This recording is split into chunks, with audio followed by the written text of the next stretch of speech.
आज कैबिनेट की जो महत्वपूर्ण मीटिंग थी, उस बैठक में संस्कृति विभाग के लिए एक बड़ा दिन था क्योंकि इसमें जो छत्तीसगढ़ की फ़िल्म पॉलिसी है, फ़िल्म पॉलिसी 2021 जो इस विभाग के द्वारा निर्मित की गई है, उसमें कैबिनेट की सहमति मंजूरी मिली है। इस फ़िल्म पॉलिसी से जो यहाँ का फ़िल्म उद्योग है, उसमें एक नई शक्ति मिलेगी क्योंकि इस फ़िल्म पॉलिसी में 3-4 मुख्य बिंदु हैं जो मैं आपके माध्यम से श्रोताओं तक रखना चाहता हूँ।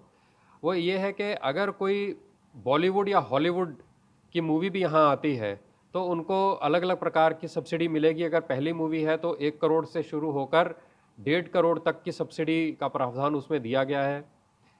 छत्तीसगढ़ की जो छत्तीसगढ़ी फ़िल्म जगत है, उसके लिए भी अगर वो फ़िल्में बनाते हैं तो प्रथम, द्वितीय, तृतीय फ़िल्मों के लिए अलग-अलग सब्सिडी जो कि 15 लाख से निकल कर 25 लाख तक है, उसका प्रावधान दिया गया है। अगर दूसरी भाषाओं में अगर कोई साउथ इंडियन मूवीज़ या भोजपुरी सिनेमा जो कि छत्तीसगढ़ में आके शूटिंग करना चाहता है, उनको भी सब्सिडी का प्रावधान रखा गया है जो कि 50 लाख तक का है। डॉक्यूमेंट्री निर्माण के लिए उसमें प्रावधान रखा गया है। और अगर जो सिनेमा घर हैं जो कि कोरोना काल से थोड़ा सा सिनेमा घरों में एक क्षति हुई है, तो अगर नए सिनेमा हॉल बनाना चाहते हैं या जो पुराने सिनेमा हॉल हैं उनका जीर्णोद्धार करना चाहते हैं तो शासन के द्वारा उसमें भी उनके प्रावधान दिए गए हैं। इसी के साथ फिल्म ट्रेनिंग इंस्टीट्यूट जहां पर लोगों को छत्तीसगढ़ के लोग जो हैं वो फिल्म के जुड़ी हुई तकनीक को समझ सकें, उसके निर्माण के लिए भी स्वीकृति दी गई है। और इसमें ख़ास बात यह है कि अगर छत्तीसगढ़ के कलाकारों अगर फ़िल्मों में बाहर के लोग छत्तीसगढ़ के कलाकारों को लेंगे अपनी फ़िल्मों में, तो उनको अतिरिक्त जो है उनको सब्सिडी छूट दी जाएगी और 20% तकनीशियन अपनी फ़िल्मों में छत्तीसगढ़ के होना उनमें अनिवार्य है। तो कहीं न कहीं इससे रोज़गार की संभावनाएँ भी बहुत ज़्यादा बढ़ेंगी और सभी को सोशल सिक्योरिटी भी जो है वो शासन के द्वारा दी जाएगी, जो भी फ़िल्म जगत से जुड़े हुए होंगे। तो इस प्रकार से कई पहलू हैं जिनको इस फ़िल्म पॉलिसी में जोड़ा गया है। साथ ही साथ अगर फ़िल्म से जुड़े हुए जो उपकरण आते हैं, अगर वो उपकरण छत्तीसगढ़ के लोग खरीदते हैं, तो उसमें भी सब्सिडी का प्रावधान है। तो इस प्रकार से अनेक सब्सिडियाँ उसमें हैं और अगर कोई छत्तीसगढ़ पे आधारित मूवी बनाता है, तो सब्सिडी के ऊपर और सब्सिडी उसमें मिलेगी अगर कोई छत्तीसगढ़ के आधारित मूवी बनाता है या यहाँ के प्रमुख स्थलों पर वो शूटिंग करते हैं, तो उसमें भी उसके प्रावधान है। तो इस प्रकार से एक बहुत ही लिबरल पॉलिसी बनी है और इसमें कम से कम 6-7 राज्यों की पॉलिसीज़ का जो है अध्ययन हुआ था और उसी के बाद जो है इस फ़िल्म पॉलिसी का फाइनल रूप दिया गया है। और आज बड़ी खुशी की बात है कि कैबिनेट के द्वारा इसमें मंजूरी दी गई है। की जो नीति अभी हमारे सामने बन कर के आने वाली है वो छत्तीसगढ़ी फिल्म उद्योग के लिए एक मील का पत्थर साबित होगी, क्योंकि जिस तरीके की चीज़ें उसमें हम सुनने को मिल रही हैं कि सब्सिडीज़ हैं, यहाँ के लोगों को काम मिले, उसके लिए एक बड़ी योजना तैयार की गई है कि हिंदी फिल्में भी यहाँ पे शूट हों, उनको आकर्षित करने के लिए नीतियाँ बनी हैं। और कुछ ऐसा परसेंटेज फिक्स है उसमें कि छत्तीसगढ़ के इतने कलाकारों को लेना ज़रूरी है।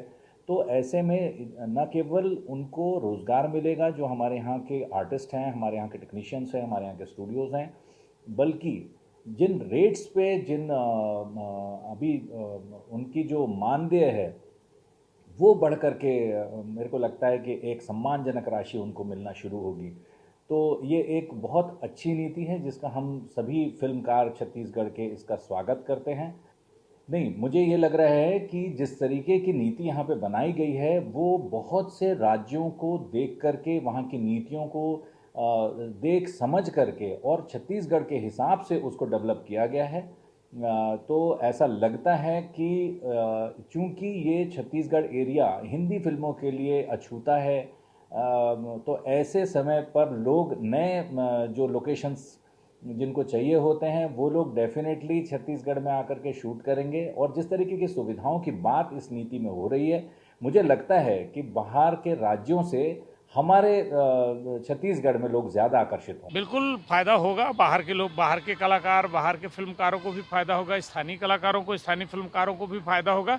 लेकिन सरकार को विशेष तौर पे मैं कहना चाहता हूं कि इस बात का ध्यान रखना होगा कि इन नीतियों का क्रियान्वयन सही ढंग से हो और उसका फायदा भी उचित व्यक्ति को मिले। केवल कागजों तक ये जो योजना है वो सिमट के न रह जाए।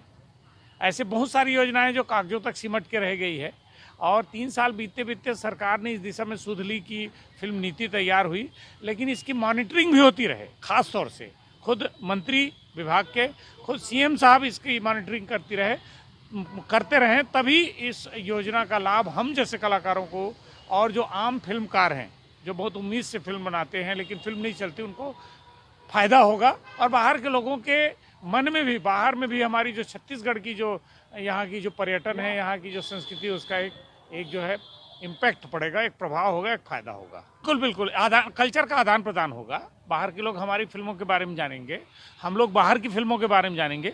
और अगर फिल्म फेस्टिवल जैसा कोई अगर इस नीति में नहीं है कोई नियम, तो उसको भी सरकार को लागू करना चाहिए, ताकि बहुत सारे प्रदेशों की प्रादेशिक फिल्म फेस्टिवल की बात कर रहा हूँ मैं, अंतर्राष्ट्रीय और राष्ट्रीय फिल्म फेस्टिवल की बात नहीं कर रहा। प्रादेशिक फिल्म फेस्टिवल जो है बहुत ज़रूरी है, ताकि जो 27 राज्य हैं जो हमारे देश में, उन राज्यों में भी जो फिल्में बनती है वो उनका जो है वो कल्चर, उनकी संस्कृति, उनके रहन सहन, उनके बोलने बताने का तरीका और उनके जो पहनाव ओढ़ाव का जो तरीका, वो हम जाने उनको।